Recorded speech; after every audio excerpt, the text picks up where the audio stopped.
اور کتاب یعنی قرآن میں مریم کا بھی تذکرہ کرو۔ جب وہ اپنے لوگوں سے الگ ہو کر مکان کے مشرقی حصے میں چلی گئیں، پھر انہوں نے ان کی طرف سے پردہ کر لیا، تو ہم نے ان کی طرف اپنا فرشتہ بھیجا، سو وہ ان کے سامنے ایک خوبصورت مرد کی صورت میں آیا۔ مریم بولی کہ اگر تم پرہیزگار ہو تو میں تم سے بچنے کے لیے رحمان کی پناہ لیتی ہوں۔ فرشتے نے کہا کہ میں تو تمہارے پروردگار کا بھیجا ہوا یعنی فرشتہ ہوں، اور اس لیے آیا ہوں کہ تمہیں پاکیزہ لڑکا بخشوں۔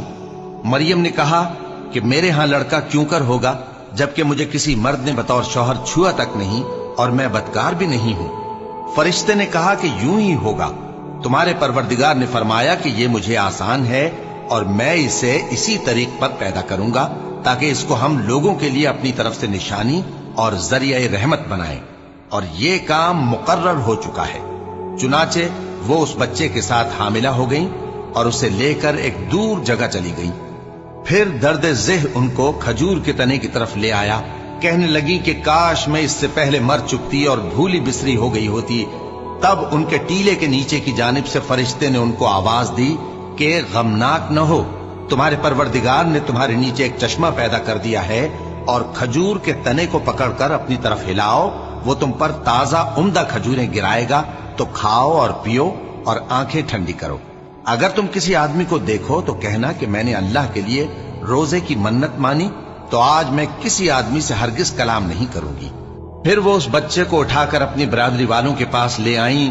وہ کہنے لگے کہ مریم یہ تو نے برا کام کیا، اے ہارون کی بہن، نہ تو تیرا باپ ہی برا آدمی تھا اور نہ تیری ماں ہی بدکار تھی۔ تو مریم نے اس بچے کی طرف اشارہ کیا۔ وہ بولے کہ ہم اس سے کہ گود کا بچہ ہے کیسے بات کریں؟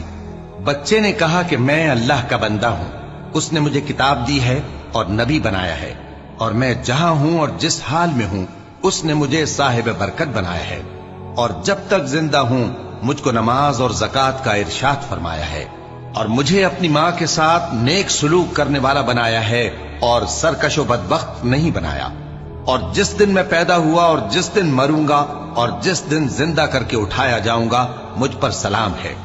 یہ مریم کے بیٹے عیسیٰ ہیں، اور یہ سچی بات ہے جس میں لوگ شک کرتے ہیں۔